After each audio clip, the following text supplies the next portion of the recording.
സുഹൃത്തുക്കളായ എല്ലാവർക്കും വിനീതമായ നമസ്കാരം. ഇന്ന് ശ്രീമദ് നാരായണീയം ദശകം 10, അതിനകത്ത് 5ഉം 6ഉം ശ്ലോകങ്ങൾ പഠിക്കാം. ഓം നമോ ഭഗവതേ വാസുദേവായ. ശ്രീമദ് നാരായണീയം ദശകം 10, 5ാമത്തെ ശ്ലോകം വായിക്കേണ്ട രീതിയിൽ പിരിച്ചു പറയാം.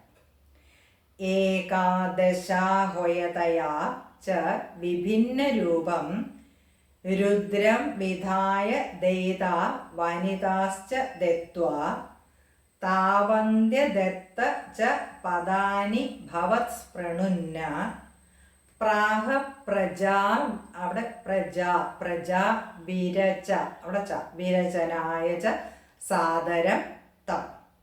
ഏകാദശാഹോയതയാ ച വിഭിന്ന രൂപം രുദ്രം വിധായ ദൈതാ വനിതാശ്ച ദത്വാ താവന്ത്യ ദത്ത ച പദാനി ഭവത് പ്രണുന്ന പ്രാഹ പ്രജാ വിരചനായ ച സാദരം തം. ശ്ലോകം ചൊല്ലാം.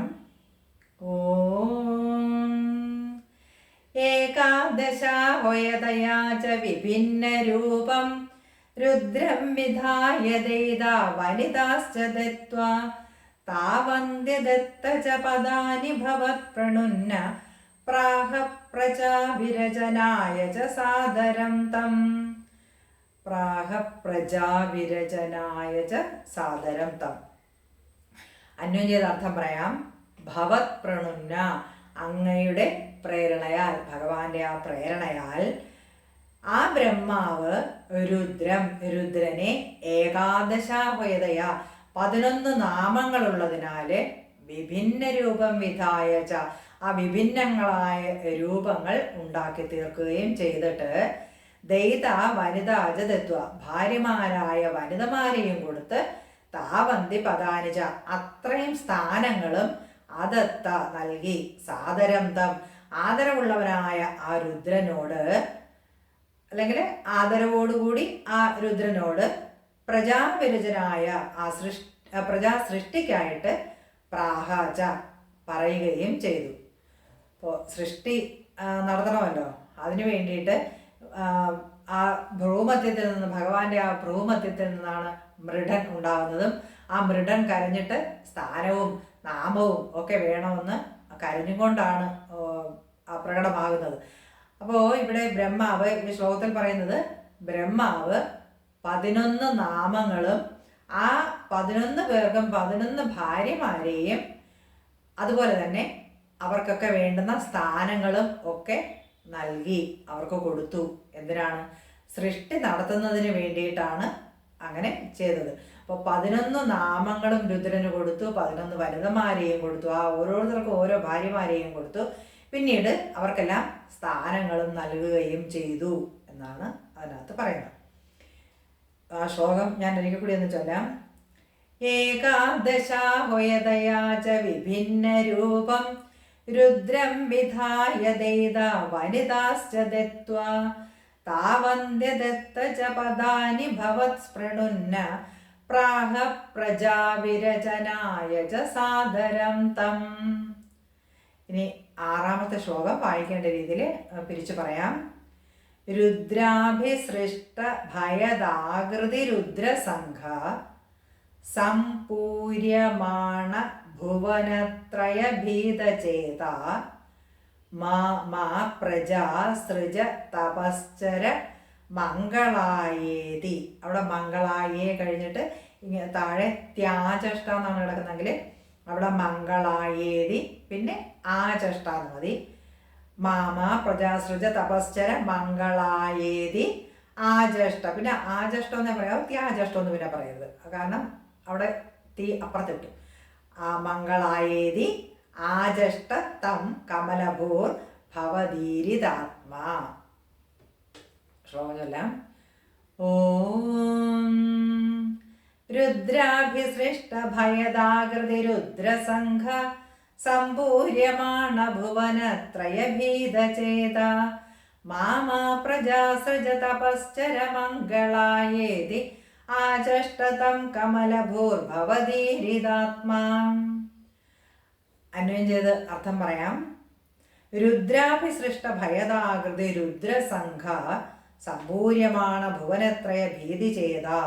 ആ സമ്പൂര്യമാണ് ആ രുദ്രനാൽ സൃഷ്ടിക്കപ്പെട്ട ഭയം ഉളവാക്കുന്ന ആകൃതിയുള്ള രുദ്രസംഘത്താൽ നിറയ്ക്കപ്പെട്ട ആ നിറഞ്ഞ ഭുവനത്രയം ആ ലോകത്താൽ ഭയന്ന ചേതസ്സുള്ളവനായിട്ട് ഭവതീരിതാത്മാ ആ ഭഗവാനാൽ പ്രേരിതമായ ആത്മാവുള്ളവനായി തം ആ രുദ്രനോട് പ്രജാ മാമാ സൃജ പ്രജകളെ സൃഷ്ടിക്കേണ്ട മംഗളായ ആ മംഗളത്തിന് വേണ്ടി തപചര ആ തപസ് ചെയ്യുക ഇതി ആചഷ്ട എന്നിങ്ങനെ പറഞ്ഞു.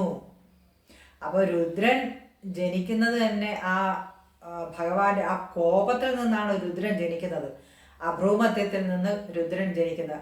അപ്പം അങ്ങനെ ജനിച്ചതായതുകൊണ്ട് ആ രുദ്രൻ സൃഷ്ടിക്കുന്നവരും അതുപോലെ തന്നെ ഉള്ളവരായി, കോപം ഒക്കെ ഉള്ളവരായി ലോകം മൊത്തം നിറഞ്ഞു. അങ്ങനെയുള്ളവരെ കൊണ്ട് 11 പേരെയും 11 ഭാര്യമാരെയും കൊടുത്തു. അപ്പോൾ അവരെല്ലാവരും അങ്ങോട്ട് സൃഷ്ടിക്ക് ആരംഭിച്ചു കഴിഞ്ഞപ്പോഴത്തേക്കും ആ നല്ല സ്വഭാവം, സാത്വിക സ്വഭാവം ഉള്ളവരായിരുന്നില്ല. അപ്പോൾ അതുകൊണ്ട് തന്നെ ആ ഭുവനത്രയത്തിന് നാശം സംഭവിക്കും എന്ന് പേടിച്ചിട്ട് ആ ലോകം നിറയുകയാണ്. അങ്ങനെ സൃഷ്ടി നടത്തി രുദ്രൻ സൃഷ്ടി ചെയ്യുകയാണ്. സൃഷ്ടി ചെയ്യാൻ ബ്രഹ്മാവ് പറഞ്ഞു. അപ്പോൾ അങ്ങനെ സൃഷ്ടി നടത്തുകയാണ്. അപ്പോൾ ഇവരെ കൊണ്ട് ആ ലോകം തന്നെ നിറയും എന്നുള്ളത് ബ്രഹ്മാവിന് ആ ഒരു ഭയം തോന്നി. അവരുടെ ആ ഒരു സ്വഭാവം സാത്വികമായിരുന്നില്ല. അതുകൊണ്ട് തന്നെ ബ്രഹ്മാവിന് ആ രുദ്രന്റെ സൃഷ്ടിയിൽ ഭയം തോന്നുകയാണ്. അപ്പോൾ അത് കാരണം ബ്രഹ്മാവ് പറയുകയാണ്, സൃഷ്ടിക്കാൻ ആദ്യം പറഞ്ഞു, പക്ഷേ ആ സൃഷ്ടി ശരിയല്ലാത്തത് കൊണ്ട് ബ്രഹ്മാവ് പറയുകയാണ്, മതി ഇനി സൃഷ്ടിക്കണ്ട, സൃഷ്ടി നടത്തണ്ട, മതി, ഇത്രയൊക്കെ മതി എന്നുള്ളത് ആ രുദ്രനോട് ബ്രഹ്മാവ് പറയുകയാണ്. ആ സൃഷ്ടി ശരിയായ രീതിയിലല്ല, അതുകൊണ്ടാണ് അങ്ങനെ പറയുന്നത്. എന്താണ്, ഇനി പോയി തപസ് ചെയ്യൂ, സൃഷ്ടിച്ചത് മതി എന്ന് രുദ്രനോട് പറഞ്ഞിട്ട് ആ തപസ് ചെയ്യാൻ പറയുകയാണ് ബ്രഹ്മാവ്, രുദ്രനോട് പറയുകയാണ്. അതാണ് ആ 6ാമത്തെ ശ്ലോകത്തിൽ പറയുന്നത്. ശ്ലോകം ഞാൻ ഒരിക്കൽ കൂടി ഒന്ന് ചൊല്ലാം.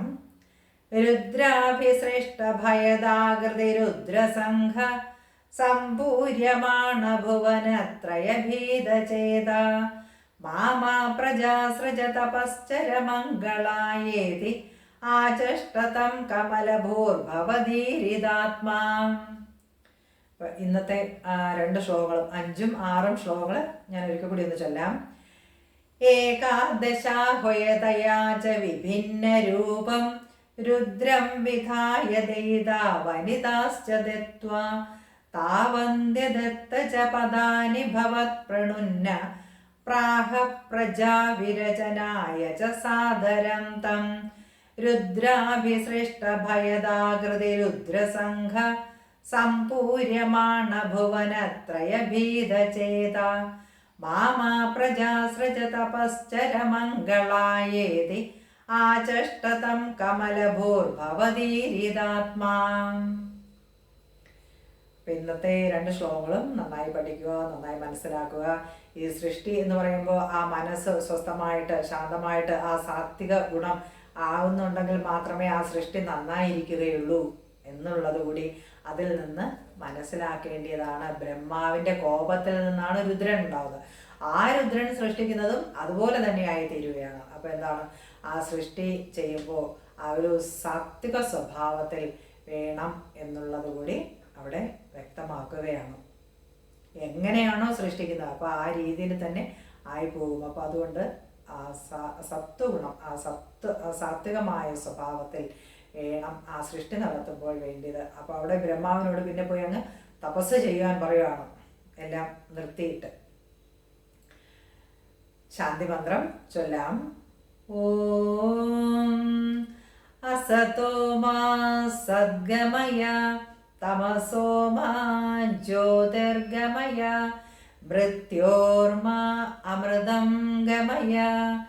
ഓം ശാന്തി ശാന്തി ശാന്തി. അപ്പോൾ അടുത്ത വീഡിയോയിൽ അടുത്ത ശ്ലോകവുമായി കാണാം.